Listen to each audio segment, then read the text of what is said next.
les soucis de vous informer, divertir et vous former, Nouvelle Tendance, votre chaîne, met à votre disposition des applications, radio et télévision. Comment installer? C'est simple. 1.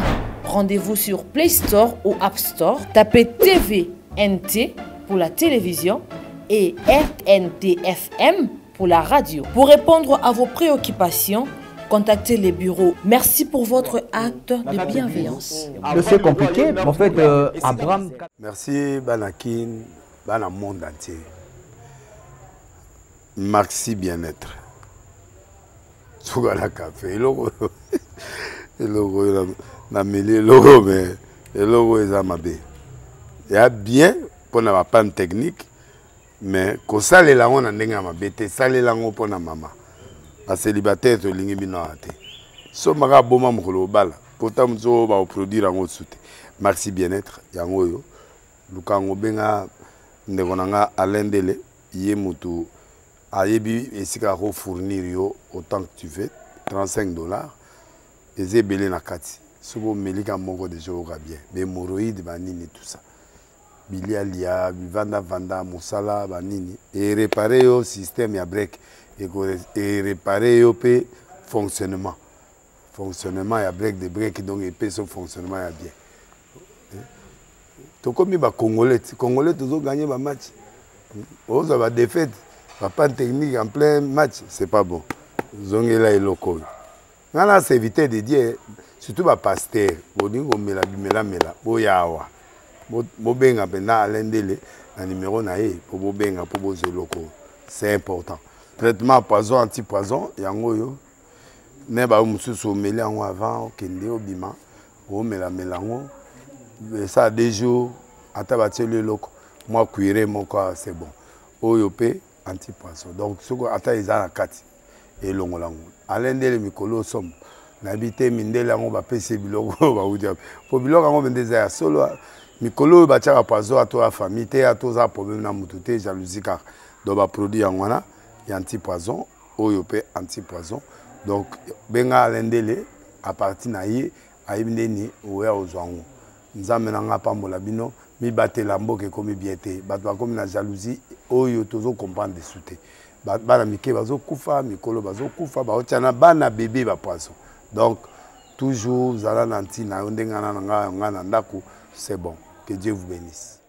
Bien aimé dans le Seigneur, dans la ligne pour une télévision, si car vous soyez dans le climat, il y a un Zambé à Pambola, vous allez connecter chaque samedi, dimanche, à 22h juste, et samedi, je diffuse la émission, puis la carrière diffusée chaque dimanche, à 22h juste. Et donc, vous allez brancher heure Moko, c'est la même heure, 22h. Mais le jour est à 22h, il y a samedi, et à 22h, il y a dimanche. Il y a une émission, et les caca. Trop, c'est trop, assez, c'est assez. Autant on nous a conduit, dirigé, présenté par Ouabino Moussali Nzambe, le bishop Ezekiel Zoka. Nakolinga to sambe la po, to tika, moment na biso na boka Nzambe, to recommandé assise oyo na boka Nzambe. Seigneur, je recommande ces moments entre tes saintes mains, couronne ces moments de ta grâce, ainsi de ta magnificence, au nom puissant de Jésus, nous t'avons ainsi prié. Amen. Il y a un Zamba Pambolavino, que vous avez déjà branché, Boada et Belé, vos messages dans l'émission, vous avez commis ça, vous avez continué comme ça, dans l'émission, les lots, vous avez mon côté. Nous avons sur Internet, nous avons sur YouTube, nous avons en direct à la télévision, pour RTV, nous avons Pambola. Nous avons sur YouTube, vous pouvez déjà s'abonner à la chaîne YouTube pour RTV, ou cliquer, n'hésitez pas comment s'abonner et activer la cloche de notification pour chaque fois émission qui continue à YouTube. Aux alaka au courant de l'émission, puis l'émission les grands TV, voilà, nous courant ça Rose attend sur la table pour la mais sur Internet, sur YouTube, Rose et vous allez permanent sur notre chaîne YouTube pour RTV Kande Komba chaîne Ezali.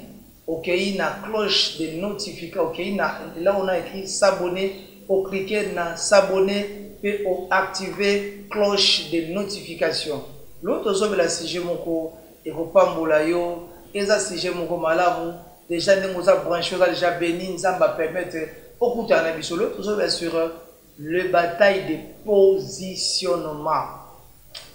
Il y a une zamba de contrôle à 6 o, il y a une zamba contrôle à 6 o, il y a une zamba à lever la biso.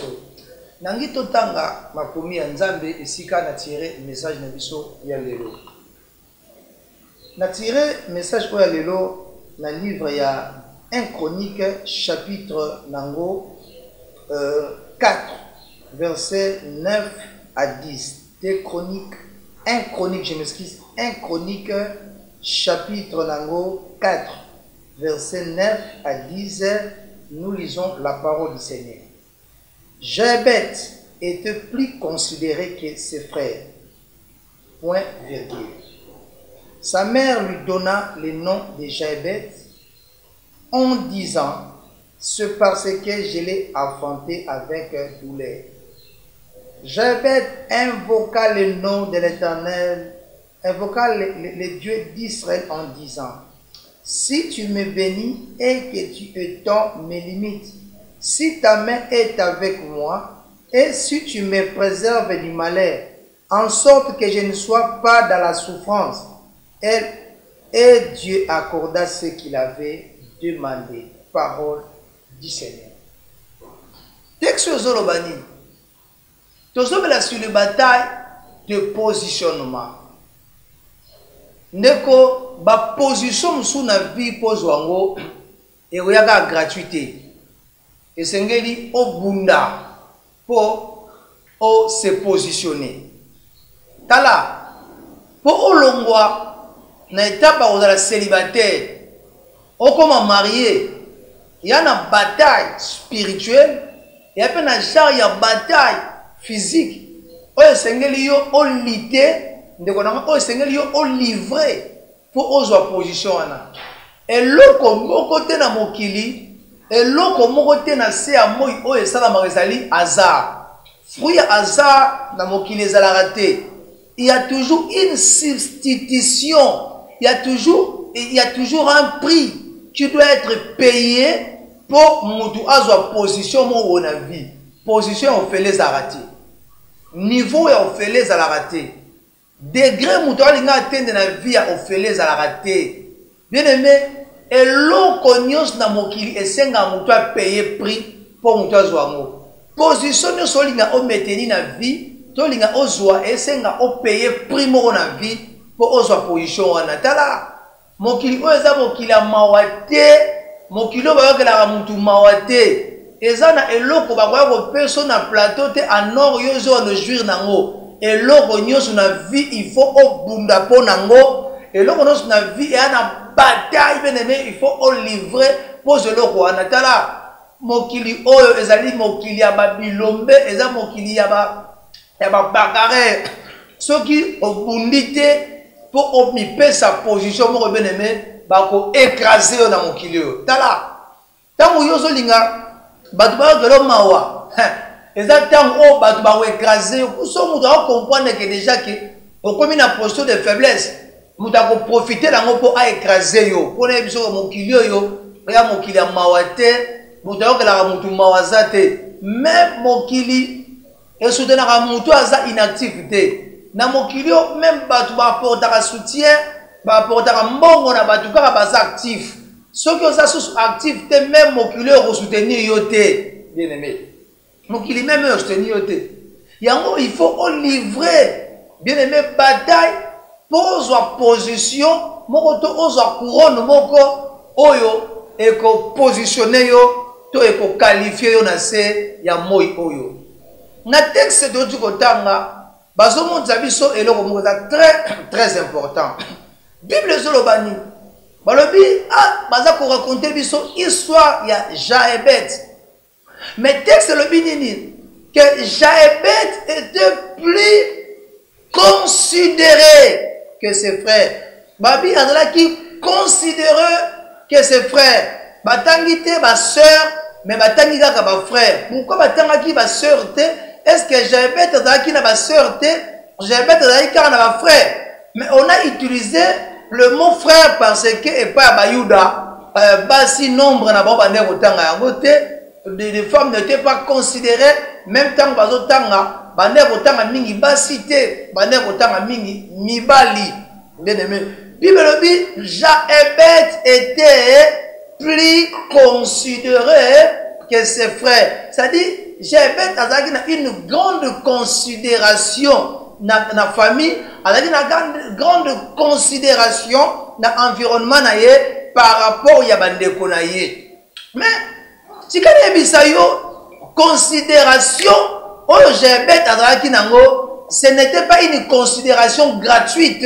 Autre considération, Jabet azwaki considération te ba écoute que là on a plateau zwa na yo comment nous considérer. Jabet il avait fait quelque chose, il a dit fait quelque chose et loko oyo Jabet asalaki yango epesa ki position yango epesa ki considération ya ofele za raté position ya ofele za raté positionnement ya ofele za raté. Bien aimé, niveau zolinga o atteindre na vie, des gros zolinga atteindre na vie, na ba faire, na ministère, na lingina informer yo ke kozala gratuité, na ngina informer yo ke kozala ofelete, ba ko pesa yo ngo na plateau en or te, eza na musala, eza na makambo o sengeli yo osala, po makamane komelo, et lo ofele zakate. Vie à offrir à la raté. Ce réseau c'est la merci, ce réseau c'est la gratuité aux alatés. Je le répète. Et l'on a offert par opé ça yo ango te bien aimé. Ni na ngozo c'est la offert ici qu'on va dire. Et là on y a offert aux autres c'est la ba pesa yo. Et là on y a gratuit. Aux autres linga ba kabela yo. Et là on a offert les alaraté. Et là on kabela les alaraté. Et là on a aussi même muto azo kabela yo so landeli bien. Les alliés relation au PA a pris relation au Tonga et la relation on a raison tu as fait quelque chose tu as battu des relations au Tonga qui relation et en relation on a et comme il peut ça cela veut dire que l'autre a offert na mokili ezalaraté Jabet ozomo na kaka bazolo bela considération Jabet bazolo bela niveau Jabet azalango mais makambo Jabet a sali bien aimé. Bible peut se lever l'amour parce que bah tu as point virgule. Babi Jabet était plus considéré que ses frères. Bah tu point virgule. Elingo lo bake makambo bozomo na awanase. Oh eza awanase. Yango to lobeli awanase. Oh kolanda awanase. Yango de esali Jabet azwa position oyo ye azanango makambo oyo Jabet asali awanase to Jabet asali yango ezo sala ke ye azwa position oyo ye azanango. Donc bien aimé ezala makambo Jabet asalaki ezala makambo o Jabet asali makambo wana nde esali Jabet azwa position oyo ye azanango. Qu'est-ce que Jabet a fait bien aimé? Romains chapitre 15 verset 4 et le binabiso et le roman est très important. Romains tout ce qui a été écrit d'avance l'a été écrit pour notre instruction. Nyonso ba Jabet basalaki expérience au Jabet à l'égard qui nango cette expérience makamyo sur l'égard qui nango et babi et comment maki Romains chapitre 15 verset 4 pour épesa biso batu otokoya ba instruction ni to retirer na Jabet pour Jabet à sa considération. Qu'est-ce que Jabet a fait? Et c'est ce que nous devons faire pour biso to atozwa considération pour biso to atteindre position pour être comme plus considéré. Qu'est-ce que Jabet a fait? Dis-moi Jabet était plus considéré que ses frères. Sa mère lui donna le nom de Jabet en disant Yé abota qui est na souffrance. Jabet invoqua le Dieu d'Israël. Son nom était même passé. Mono babota na passe. Mais Bible lobby, Jaébet a invoqué le Dieu d'Israël. Jaébet a sali invocation. Invocation veut dire quoi? Invocation, faire un appel rapide à un être suprême, à la personne qui peut te secourir. Que ça l'appel moko rapide, c'est ça l'invocation. Bien aimé. Invocation, et ça appel rapide. Et l'invocation se fait beaucoup. Et pas bas na biso. Oka moi lagi na berso, oki moi na poussé crime ko. Para na yesika zaki oya mbangu, abaseke elo mo suye, bien elo mo be toucher. Papa na kolinga ya mbangu pour akotela beba mani atala elo ni. Bien aimé, il faut invoquer Dieu. Il faut faire un appel rapide et pas Nzambe pour changer destinée na yo. Appel nini oyo Jaébet asali. Yali bonso Jaébet alobi. Si tu me bénis, bien-aimé, Jaébet avait invoqué Dieu. Il avait imploré la grâce de Dieu pour sa bénédiction. Et Jaébet, il sentait dans sa vie qu'il n'était pas béni. Bien-aimé, bénédiction Zali. Bénédiction Zali, une parole de faveur ya Nzambe, likolo ya misala ya maboko ya mutu. Bible zoloba, je bénirai l'œuvre de tes mains, Deutéronome 28. Nzambe lobi, je bénirai l'œuvre de tes mains. Cela veut dire que Nzambe a quand même une parole de faveur. Likolo ya misala ya loboko na yo, je bénirai l'œuvre de tes mains. Tant Nzamba soba na pambola misala maboko na yo, cela veut dire Nzamba linga loba akomema na vie na yo une parole oyo ekomemela yo faveur. Bien-aimé, tala di pamboli ya Nzambe nde comme ça mutu mozwi. Tala nyonso sala keza bien. Bible zoloba, le cheval est occupé au jour de la bataille, mais la victoire appartient à l'Éternel. Au on est occupé au jour de la bataille.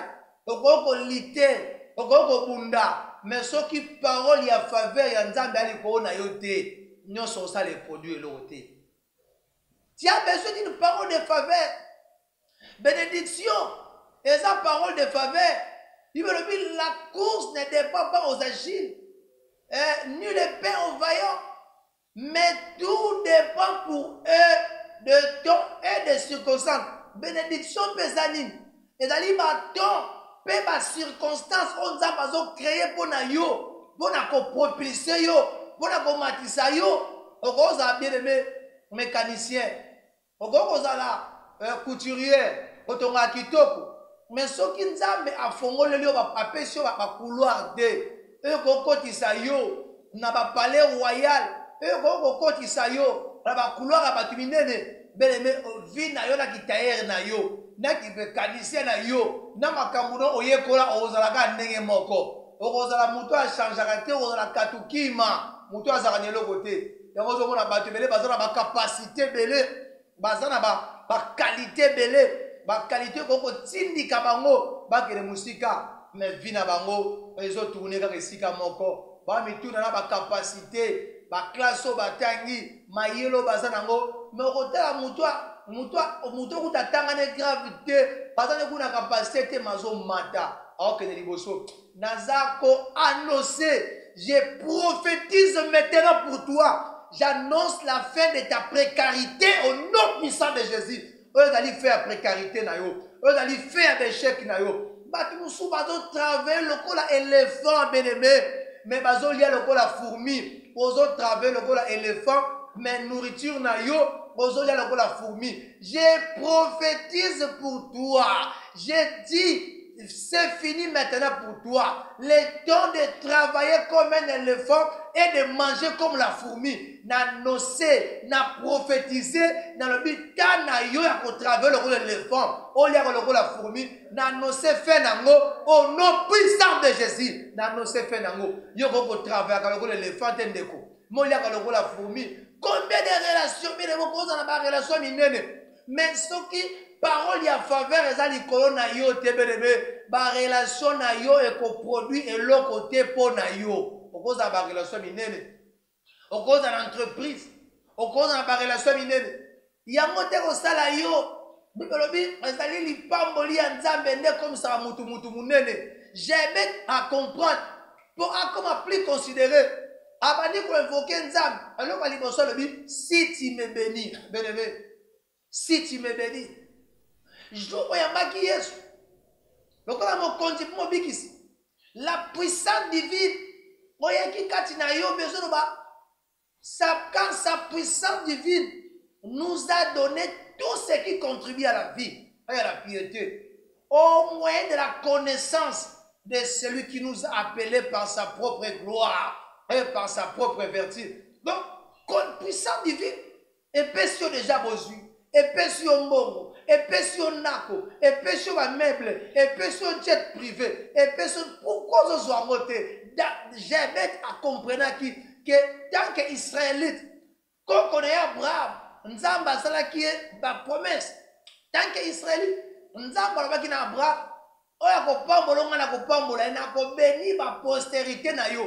Tant que postérité Abraham, azala qui béni, akoya ko tika la bongote, abana ko nyoko ma. Malédiction mo rebi malikola Jebet. Baloba ki geloko ba bota ki na souffrance, ba pese comment passer. Mais nangna bisa yo, mama na Jebet. Aloba makambo likola Jebet. Famille à Jebet. Baloba ki Jebet azaman pasi. Mais promesse oyo nzambe asala ki likolo ya Abraham. Eloba ki na Abraham ke apamboli ye na bakitani na ye. Mangana bisa yo. Lipamboli ya nzambe zali makasi koleka maloba ya ki bondoki. O papa na kata famille na yo. Bondoki baloba na famille na yo. Bilakela mabi baloba na likola famille na yo. O balaka likola famille na yo. Moi je te dis que promesse ya nzambe ezali makasi likolo ya maloba ya kibondoki oyo baloba likolo ya famille na yo oyo baloba ngane biso likolo ya famille na yo tikana bisa yo promesse ya nzambe eza makasi koleka bondoki ya famille na yo utabo mwana ngana simba kisitego Alléluia, oh, tabo mwana ngana simba kisitego. Alléluia, utabo mwana ngana simba kisitego. Alléluia, ozane kakangu ya nzambe. Alléluia. Nebi so bien aimé soki na famille na ba simba kisi. Batenga mapamboli ya batu. Mais yo ozana lignée ya Abraham. Lignée balaka soki mama na yo asala makambo. Tata na yo asala makambo. Po yo on se retrouver dans situation oyo bien genre la famille obima nango batu ba progresser raté yo osaka na ADN na famille na to mozape na ADN na Christ ali ADN Abraham c'est ADN céleste je te dis yo ko réussir yo ko progresser makamune ko simba mais sambela nzambe lokola Jebet et ça nzambe si tu me bénis et ça nzamba pambola yo et ça nzamba pambola yo Lela Nzambe, Cyprien Nzambe, Yesu alelaki, il a prié avec des larmes à celui qui pouvait les sauver. Nzambe quand même sauver yo. Lela est pas une Nzambe. Luka Nzambe, Nzambe, bénis-moi. Je suis fatigué de cette vie. Bénis-moi. Yebisa Nzambe, bénis-moi.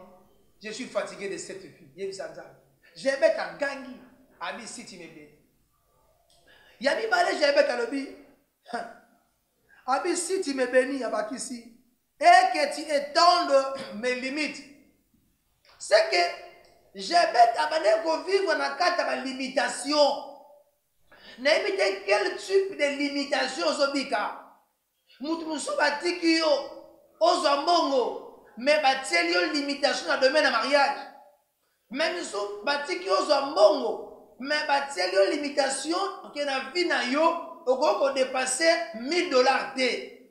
Mususu batiki yo ozalibala, mais bateli yo limitation, oko simba bana te. Basusu batiki yo zambongo, mais bateli yo limitation, oko zalibala o eza stable te. musu batiki yo obala na yo kende na yo mais batielo limitation ke libala ana ekokende musika te na tunyo mutuna genre ya limitation nini oyo yo oza ko se retrouver nango oza ko se retrouver na quel genre ya limitation zonga kati na yo banda ko se examiner yo moko ndenge Sophonie azoloba examinez-vous vous-même banda ko se examiner quel genre ya limitation oza ko se retrouver nango limitation na ba rêve olotaka bandoto oza lopango na bina famille lopango aussi bolongwa mais lotaka bandoto oza lopango wana bandoto bien-aimé na bana classe obonda kotanga na bango kala mais ti lelo olotaka bandoto oza na bango bien-aimé quel type de limitation so na kata ba limitation bien-aimé eza na ba jara bandoto no sala bandoto bandolota lopango si bolongwa kala bozaka lopango wana olotaka za lopango wana bandoto se retrouvaka na batu bakufa mozolia na bango na bandoto na yo olotaka bozala ba fête ya famille se retrouvaka bino na kata ba fête ya ba famille na bandeko na yo so voyagea et si okende à l'étranger mais pourquoi ozo continuer kosala kaka baja ba rêve ya boye yo zala ko utaki sangani mais ti lelo otaka bandoto tosala bilanga na kisangani bandoto toza na Équateur yo longa mboka wana kala pourquoi on continue quand toza na étranger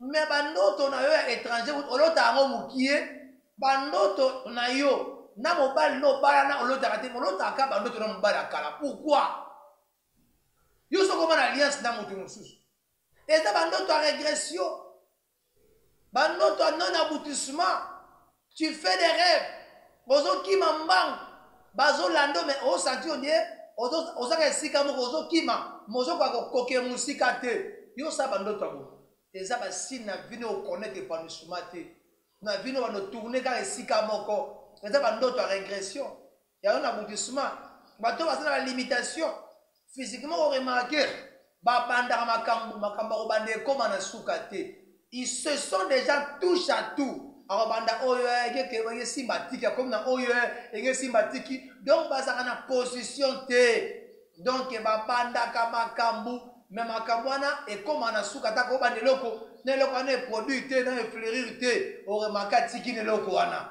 akomi ne loko mususu bazana biloko te bako basalaka oyo zo makonzi oyo zo fondement oyo zo soubasement bato wana bakokufa pe malheureux ou malheureuse na vie ako banda relation amoureuse po alibala nga na banga mibali te mobali nga okokende mususa koya bana ota na vie na okoyi mibali baya pe kome mibali bakenda nga naza ngai yo za yo lelo esala bongo ezani eza esprit ya limitation balimite okozwa barelation ya bien tanga mibali oyo baleka na vi na yo tanga mibali oyo eyeba na bango baleka na vino bana kotala okoya komona ke na kati ya mibali wana ata moko akoya kobala yo ata moko akoya kohonore yo tala mpe basi oyo bango babala tala na Facebook okoya komona ke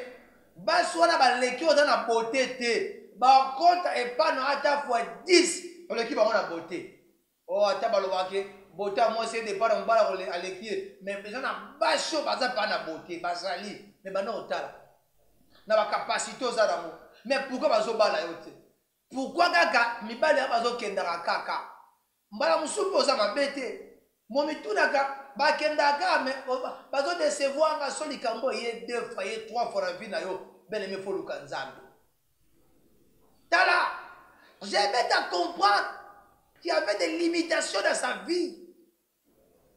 J'aimais à implorer Nzambe abisiti étendre mes limites. Mutu moko na pokwa lelo, moto moko na mokolelo sengela sambela, Nzambe étendre ba limite na ye.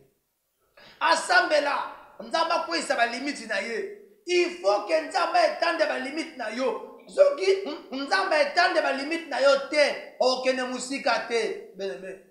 Il faut Nzambe a étendre ba limite na yo. batela ba limite ozala ko na ntaba o bakanga singa akokene musika te batie ba limite po tourna resika boko o tourna kana même makambu o tourna kana même genre ba relation nazo prophétiser likolo na yo toucher le boko langa siko na télé mets main sur moi koshakateke la puissance de Dieu sera sur toi rukamakato sende playa makaluza je prophétise maintenant sur toi reçois ta délivrance reçois ta délivrance reçois ta maboko no likolo na na TV tout ça maboko no likolo na nga nazo prophétiser maintenant sur toi allez reçois ta délivrance que la puissance de Dieu te touche sois libéré de tes limitations au nom puissant de Jésus kando simbi si boza fayi mo bota maboko likolo bota maboko likolo na maboko na nga na TV on nazo prophétiser limitation na santé muto bakanga yo santé dans la carte malade dans la carte malade allez je libère la puissance allez receive un anointing rukaba senteke rukababa ezala ba guérison zo s'opérer simba loboko nanga toucher yango kaka na télé toucher yango koshabababo la puissance les ont traversé il y a des délivrants dans la maison il y a des gens qui tombent par terre. Je vois des gens en train de tomber par terre. Ukabababa, je prophétise. Maintenant, touche maintenant. Rabababa. Nzamba zo libérer ma situation financière à Batou. Ma limitation financière. Nzamba zo libérer ma limitation financière à délivrer Batou. Na ma limitation financière. Kochababa. Nazo mona bacha Boutou, bibala Boutou, bazo quitter Batou. Je prophétise. Allez reçois délivrance. Kochababa. Rekato korobobo. Shakababo. Je prophétise. Koshababa. J'ai bête à l'objet, on va dans l'écho. On va dans le psycho. J'ai bête à l'objet. Si tu es tant de limites, nous avons déclaré limite à Moutoumoko que c'est tant de l'élo. Nous avons fait limite à Moutoumoko. J'ai bête à Bakis à l'objet. Corps à l'objet. Si ta main est avec moi, c'est qu'il sentait que la main de Dieu n'était pas avec lui. Le mot quand monsieur n'a bien mouté ça la rani. N'a pas besoin de m'y la main de l'Éternel n'est pas trop courte pour sauver. Or, et nous avons ce qui le boko ya nzambe continue à via mutu et y a capona pour sauver mutu. Et y a capona pour sauver financièrement. Et qu'il y a pour sauver matériellement. Et qu'il y a pour sauver le boko ya nzambe ce qui na via mutu après sauver mutu. Bien aimé, makambu mususu na vie soki loboko ya nzambe ekoti bato bakoloba kosimbi kisi nazo déclarer na vie na yo que loboko ya nzambe ekota eya koapporter sali ya koapporter secours makati ya vie na yo. Tu as besoin de la main de Dieu dans ta vie. Bien-aimé, ce qui peut changer la vie d'un homme, c'est la main de Dieu qui le soutient. La main de Dieu nous sauve. La main de Dieu nous soutient. Tu as besoin de la main de Dieu pour te soutenir. Bien-aimé, yo mo kokite, on a posé le mot kanzam. Pour sauver yo, pour soutenir yo. Tala, mon sala nzam mon na zalakate. Mvoa ma pas zalakate. Muta mure na zalakate. Mais zalika kana loboko, zalika kana moto, a oyo na lobo asimba mi na loboko ya nzambe ya monene, nde mokilezo mone monene. Bien-aimé, ce qui loboko ya nzambe ya monene simbio, mokileko mono monene. Tu as besoin de la main de Dieu. Wana posa loboko ya nzambe ya monene ne simba yo, po mokili e mono monene. Ara nazo sambila. Na lingo ndimame, nazo déclarer loboko ya nzambe ya monene est localisé yo et changer destin na yo au nom puissant de Jésus-Christ. Koshaba korobosha. Je vais te le dire encore.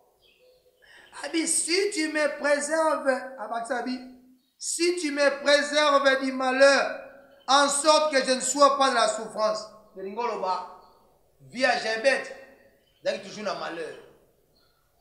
Via Jebet, il y a toujours la souffrance. Azoloba, si tu me préserves du malheur, en sorte que tu ne sois pas dans la souffrance. Mais les bando botama. Baninga ba mona kaka sengo. Mais yo mona kaka passe. Bando kota libala. O mona kaka passe. Baninga bamona kaka esengo okomi na poa koloba eske nga na yaki otika bato na mokili okomi tina polobaki eske nga na yaki otika bato na mokili baninga kota libala basepelaka me ngai na libala oka nga na nyokwamaka bien aimé ekomi ta nzambe préserve siko na souffrance ekomi ta nzambe biso na kati ya souffrance vi oyo ozobika eza vi na yo te souffrance oyo ozomona eza souffrance na yo te nazoprie mpo na préservation mpo na yo que le Seigneur Dieu, le Dieu de l'émancipation, le Dieu de Pourriver TV, le Dieu de les canaux de l'émancipation spirituelle, comme vous êtes connectés au canal de l'émancipation spirituelle, je déclare maintenant pour toi que le Seigneur Dieu te préserve du malheur. Que le Seigneur Dieu te préserve du malheur, en sorte que tu ne sois pas dans la souffrance. Bible le dit, l'Éternel accorda à Jabez ce qu'il avait demandé.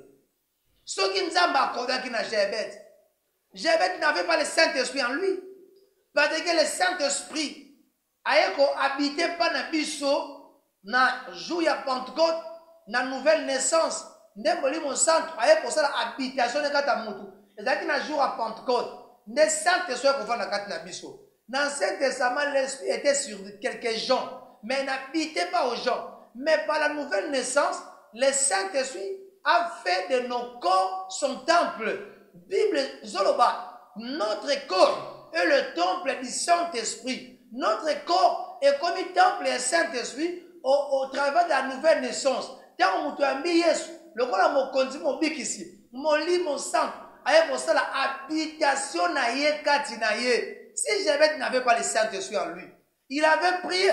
Nzamba yokakie, a exaucé qui ce qui m'a nzamba za ko exaucer prière à démon. Ba démon ba sengi Yesu. Ba bisi Yesu. Ozo benga so kende wapi. Permettre biso to kota epa ya bangulu. Yesu. Permettre biso to kota bangulu. Yesu a permettre ba kota bangulu. Yesu exaucer qui prière à démon. A permettre ba kota bangulu. Bongo yo tatu la kombo na Yesu. Bien aimé, to yo oyamba sokola mokonzi mobikisi. Est-ce qu'il y a des gens qui ont prié na yo? Bien aimé Téléma. Chika babutu na yo. Téléma. Luka Nzambe. Nzambe a changé destin na yo. Bien aimé na ba prière mususu. Et na ba ko luka Nzambe mususu. Okosa ngo une fois la vie na yo. Une fois 6000 destin na yo peut changer. Oh bien aimé, positionne sur la vie aux gens ozoa. Les gens ont pris, on est le payer. Jabez a payé qui prie pour avoir position. Oyo, yé a commis nango, to a commis nango. Bien aimé, mais chercher une position, combattre, prier, lutter dans la prière pour ta destinée, sans avoir reçu Jésus-Christ dans ta vie, c'est une forme vaine. Parce que moto, azo comme moi nzambe. Pour bénéficier de la droit Nzambe, c'est par la nouvelle naissance. Si tu n'as pas reçu Jésus-Christ dans ta vie, nangna bisayo ngonga ekoki otombola voix na yo, otombola monoko na yo, ofongola monoko na yo, obenga Yesu na bongo na yo. Bien aimé, okoki ko bundate, ozwa victoire, ozwa position moko, soki na vie na yo, nan oyamba Yesu te na bongo na yo. Yesu azala mokonzi, pi azala mobikisi na yo. Soko yamba Yesu te bien-aimé, okokola nanga lo sambo oyo, obenga Yesu, akota na bombo na yo. Yesu azala mokonzi, azala mobikisi, ya bombo na yo. Nandia lo sambo oyo, okoyiko sambela, okoyiko benga Yesu, elongo na ngai, la nanga lo sambo oyo. Loba Yesu Kristo, na yoki liloba na yo. Na comprendre que naza mosumuki na koko bibiki sangai mokote na koko so ba faveur uta epai na ona ndenge na ngai mokote yango Yesu Kristo na bengi yo kota na bombo ina ngai zala mokonzi pe mobikisi ya bombo ina ngai lelo Yesu Kristo merci pona biangami mwana na yo bele meka tumusu pasaba na nzambe mais bazo lité, bazo sambela, mes vies ont changé. Maintenant, tout le monde, est-ce que ta vie est convenable par rapport à la parole? Est-ce que vous êtes toujours dans la foi? Batebele batikala bananzambe ya kombo mais vie ya bonzambe kati na bango ezalaka lisusu te. Bazongela na bango vie normale lokola bapakano bazalaka lokola batonzi bazalaka. Soko tunye na sambelaka bao na sambelaka. Oza mwana nzambe na za mwana nzambe. Oyambaki Yesu ndenya ko na lokola oyambaki lokola mokonzi mobikisi. Mais on est tikala silogon ngavio watendele. Mais ne produisent plus la vie du Christ en eux. Ils ont perdu la vie du Christ. Ceux qui osent se retrouver dans le cas où déjà on perd la vie à Christ, la vie de Christ en toi. Tu marches comme un païen, mais on va bien comme un nzambe. Aux frères, mais en soi tu sens que déjà on est perdant nos vies à Christ. Okoyo kosenga sikoyo. Ozonga pa nzambe. Oko benga Yahweh. Nandia lo sambo oyo ba nzambe. Oko restaurer relation na nzambe. Lo ba Yesu Kristo. Na bengo na bomo na ngai. Isusu. Yesu Kristo. Ne ko renouveler relation na ngai na yo. Ne ko renouveler communion na ngai na yo. Na tambusa ki vi na nga mabe. Na yambo na bomo na ngai. Mais vi na nga etambusa makadini te ko lanza makomi na yo. Ne ko comprendre anzana yango na ko bika loboko na ata vi na ngate na ko jouir na ba faveur na vi na ngaite ya ona zongeli yo na telemisu na luka yo lisu na vi na ngai na telemisu na lukelongi na yo mais na mizongi si mobimba na ko reconsacrer vi na ngai epai na yo na kombo na Yesu Kristo. Amen. Bien aimé, si ko reconsacrer vi no pa Christ ba oyo ba okilo ba oyo bana pose ça toi assister ba na prière vie de changer te oza ko se retrouver na makambo yo biso to dans la disposa ko sambela pona bato to yambaka bato sur rendez-vous. Tu peux nous appeler aux rendez-vous pour il y a certains cas ko sambela yo moko peso sambela mozo mona makambo de changer te. Tu peux nous appeler na numéro na biso est affiché na ce écran na bino plus 243 89 64 65 819. Je répète pour une bonne audition. Pour la bateau, la radio pour sur internet. Plus 243 89 64 65 819. Yawenzama Pambola. Bino. Yo la biso na katikati. Bino bozo na sur internet. Bozo sur la TVT. Okoyi ko s'abonner na chaîne Nabiso YouTube pour RTV. Activez aussi la cloche de notification pour chaque fois toute ça ben mission sika ben mission notifié kayo on continue kolana o ya bino mosali ya Nzambe le bishop Ezekiel Zoka prophète docteur ya Nzambe a pambola bino tokutani lisusu mbala yasima. Bye bye. Nouvelle tendance est faite, nouvelle tendance est faite, nouvelle tendance est faite, votre radio. Nouvelle tendance est faite, nouvelle tendance est faite, nouvelle tendance est faite, votre radio. Dans les soucis de vous informer, divertir et vous former, Nouvelle Tendance votre chaîne met à votre disposition des applications, radio et télévision. Comment installer? C'est simple. 1. Rendez-vous sur Play Store ou App Store. Tapez TVNT pour la télévision et RNTFM pour la radio. Pour répondre à vos préoccupations, contactez les bureaux. Merci pour votre acte de bienveillance.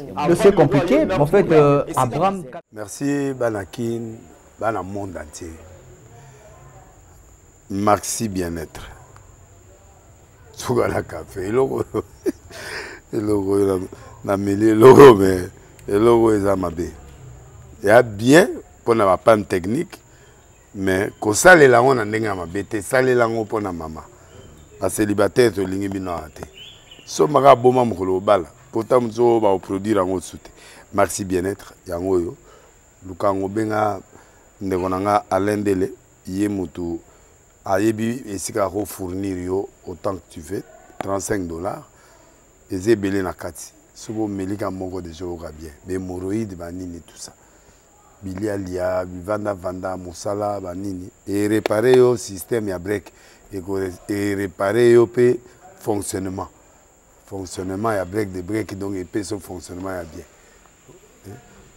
to comme ba congolais toujours gagner ba match oza ba défaite pas technique en plein match c'est pas bon zongela eloko ngana c'est éviter de dire surtout ba pasteur boningo mela boyawa bobenga pena alendele na numéro na ye pour bobenga pour bozoloko c'est important traitement poison anti-poison yango yo ne ba mususu meli yango avant okende obima o mela melango ça 2 jours ata bateli loko moi cuire moko c'est bon oyo pe anti-poison donc soko ata eza na kati elongolango alendele mikolo somme nabité mindele yango bapese biloko baudia po biloko yango bendeza ya solo mikolo batiaka poison ato ya famille te ato za problème na mutu te jalousie car donc ba produit yango wana ya anti-poison oyo pe anti-poison donc benga alendele à partir na ye ayibindeni oya ozwango nzambe na nga pambola bino